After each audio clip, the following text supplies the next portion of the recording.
あなたの愛する子供たちの命が一度に奪われたとしたら、遡ること43年前の1979年1月6日、シンガポールの中心部から東にそれた地区ゲイラン。ここゲイランにある団地の一角で事件は起こりました。その日、団地で暮らす夫のタンクエンチャイと妻リーメイイングは帰宅中に得体の知れない胸騒ぎを感じていました。なんで誰も電話に出ないんだ。そう、いるはずの子供たちが電話に出ないんです。どうかこの嫌な予感が気のせいであってほしい。午前10時、仕事を終え大急ぎで帰宅すると、夫婦は祈るような気持ちで玄関の扉を開け家の中に入りました。しかしその祈りは届かなかったんです。そこには目を覆いたくなるような光景が広がっていました。夫婦が発見したのは4人の子供たちの亡骸だったんです。4人の幼い命が犠牲となった凄惨な事件。一体誰が何のためにこれほど残忍な犯行に至ったのか。そして悲しみに打ちひしがれる夫婦にはさらなる悲劇が待っていたんです。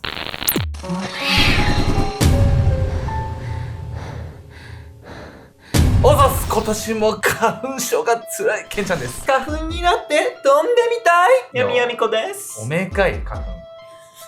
近いで触れてる。鼻に入り込んであげようと思って。あとちょっと花粉症じゃないんだわ。嘘ついたのちょっと嘘だわ。花粉症なんないんだあんた。俺体強すぎてさ、まず体温高い、うん病気になんない、花粉症になんない。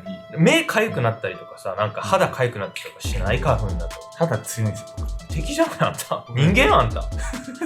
ワクチン打っても副反応出ない。あんたちょっとワクチン100回ぐらいちょっと受けないで。81回何回かわかんないけど、ヨーロッパそれはね、良くないですよ。あ、良くない。だってワクチン無駄じゃん、それ。まあそうね。81回誰だよ。なんかそんぐらい打ったおじいちゃんがいるらしい。なんでやねん。なんか多分打った権利書かなんか売れるみたいな。すごい世界ですね。また紹介しましょう。本日皆様にご紹介するのはシンガポールのゲイランバルで起きたある事件について。ゲイランバル飲み屋かなんか公共団地。公共団地、実はシンガポールのね、9割以上の方っていうのは団地に住んでるんですよ。そうなの。シンガポールはですね、人口密度が高いんで、できるだけね、同じ面積あたりに人がバーって住めるように、必然的にこういう構造になってしまったと言われてるんです。そして、そんな団地に住む一組の夫婦に目を覆いたくなるような悲劇が起こるんです。鳴り響く電話。遡ること43年前の1979年1月6日、シンガポールの中心部から東にそれた地区ゲイランが今回の舞台。この地にはゲイランバルという公共団地がありました。シンガポールの団地は HDB 住宅とも言われ、10階建て以上の高層団地が多く存在しているんです。このゲイランバルに住む一組の夫婦、夫のタンクエンチャイ30歳、妻のレイメイイングも30歳。彼らには4人の子供がいて、上から長男が10歳、次男8歳、三男6歳、そして長女5歳の6人家族。幸せだな。まだまだ子供が増えるのかと思いきや、末っ子の長女を出産した後に妻のリーは避妊手術を受けていたんです。なんでわざわざ避妊手術？70年代って言ったら日本で言っても別に4人ぐらい普通じゃない？これはね、もうシンガポールの政策なんですけどね。というわけで本日のメトラキーワード、シンガポールの避妊政策について。1965年にマレー連邦から独立したシンガポール。建国した当時は人口爆発が危惧されていました。そのため70年代前半に入る頃には子供は2人で十分とシンガポール政府は掲げ、避妊手術を推奨するキャンペーンを行ったのです。妻のリーが長女を出産した時期も70年代前半ぐらい。当時夫婦にはすでに4人の子供がいたので、避妊手術を受けることは珍しいことではありませんでした。少子化の今の日本からしたら考えられないわね、これ。そんなね、4人の子供と暮らす幸せそうなね、家族の身に一体何が起こったのか。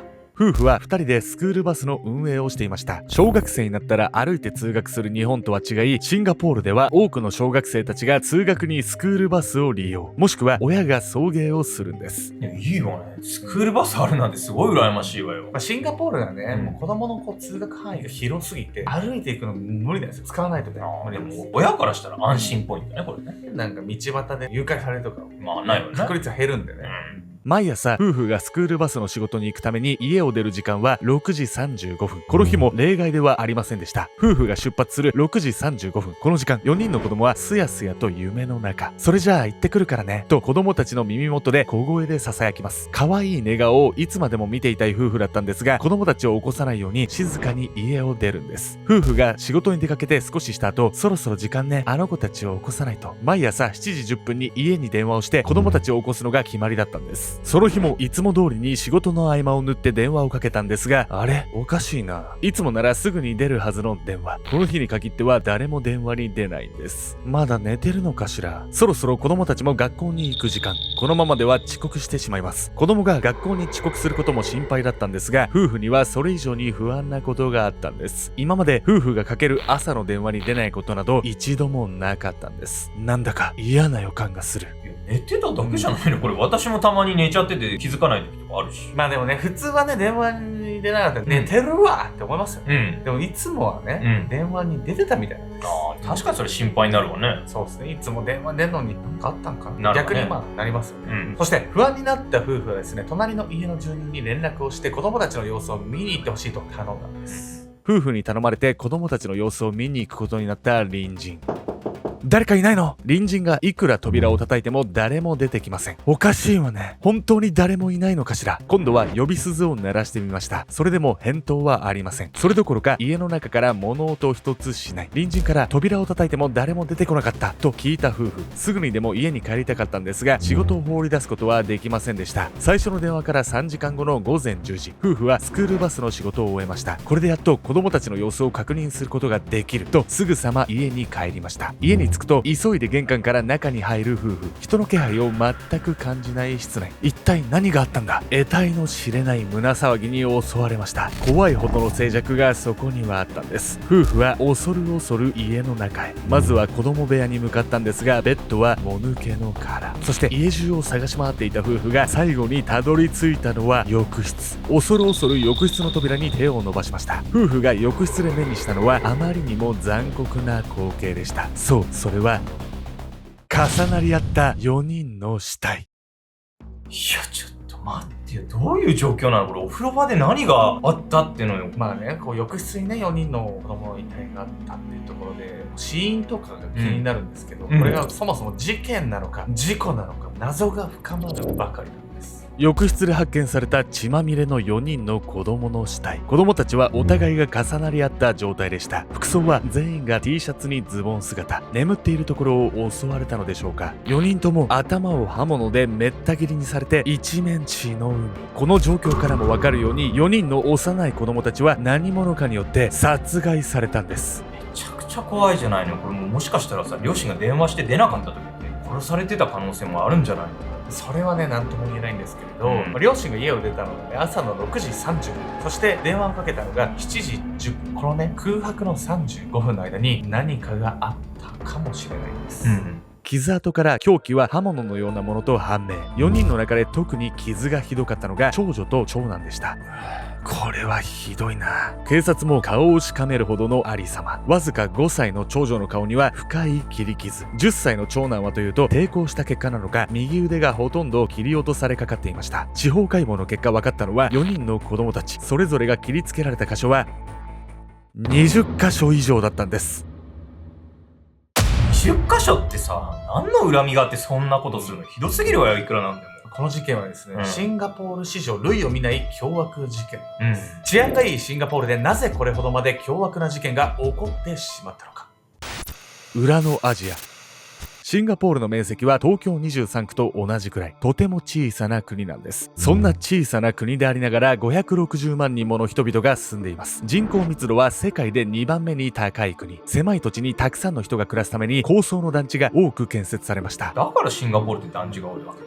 建物の色はカラフルで、一つ一つのね、デザインが違ってるんです。面白いわね。インスタ映えしそうじゃん。でもシンガポールの人からしたら普通だから、シンガポール内でインスタを投稿したとしても、その同じ国の人からすると新鮮味に欠ける投稿かも。海外旅行先としても人気が高いシンガポール。世界の安全な都市ランキングでは毎年上位に入っています。この通りシンガポールは非常に治安のいい都市なんです。その他にもセキュリティがしっかりしていて、街全体が清潔なのも特徴の一つ。シンガポールでは公共の場所や飲食店などでタバコを吸うことが禁止されています。道で唾を吐くことやポイ捨ても禁止されていて、違反すると罰金を徴収されるので気をつけなければいけません。今回の事件の舞台となったゲイランはシンガポールの中心部から東にそれた場所にあります。再開発が進むシンガポール中心部に対し、ここゲイラン地区では1960年代から1970年代の古き良き時代の街並みが残っているんです。少し路地裏に足を踏み入れれば、そこは昔ながらの歓楽街、安宿、衛生的とは言えない飲食店、外国人労働者の居住地区などが集まっています。ゴミが落ちてなく綺麗なシンガポール中心部と違い、ゲイランではポイ捨てされたゴミもあちこちで目につくんです。まさに裏のアジアといった雰囲気。なんだか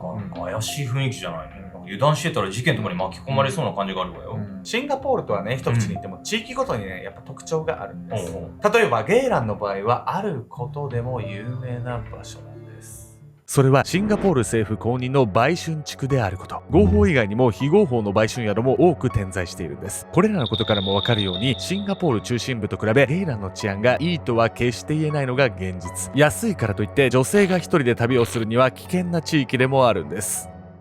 シンガポールって言っても治安悪いところあるからな。適当なところに勝手に行けないわ。そうですね。シンガポールっていうだけで治安いいでしょっていうので、何も調べずにね、適当にホテル取ってちゃダメってことなんです。もう怖いよね。実際には治安が良くないとされるゲイラン。誰が何のためにこんな残虐な犯行に及んでしまったんでしょうか。恐怖の手紙。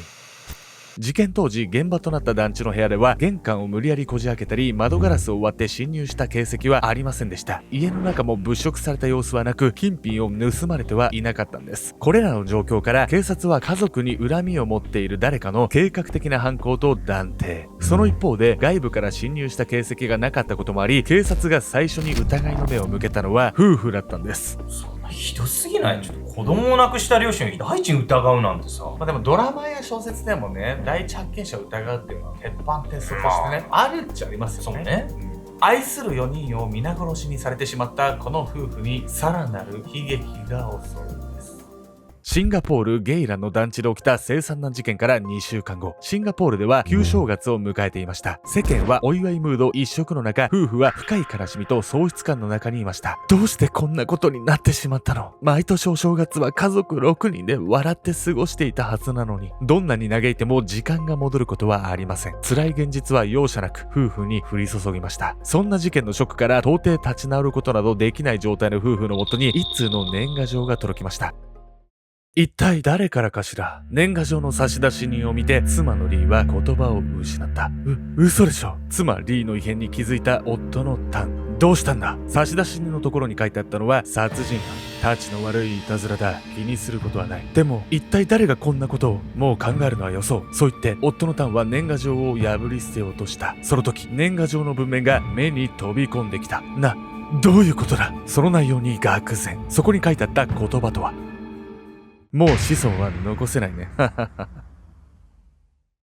夫婦を震え上がらせたのはこの常軌を逸した内容だけではなかったんです。子孫は残せない。これは妻リーが子供を産めないことを示唆していました。どうして私が避妊手術を受けたことを知っているの？この年賀状を書いたのは本当に4人の愛する子供を殺した殺人犯なのだろうか。この年賀状を書いたのが殺人犯だとしたら、殺人犯は妻リーの避妊手術のことを知っている人物。自分たちのすぐ隣で殺人犯は嘲笑っているのかもしれない。夫婦は恐怖で震え上がりました。お願いだ、早く犯人を捕まえてくれ。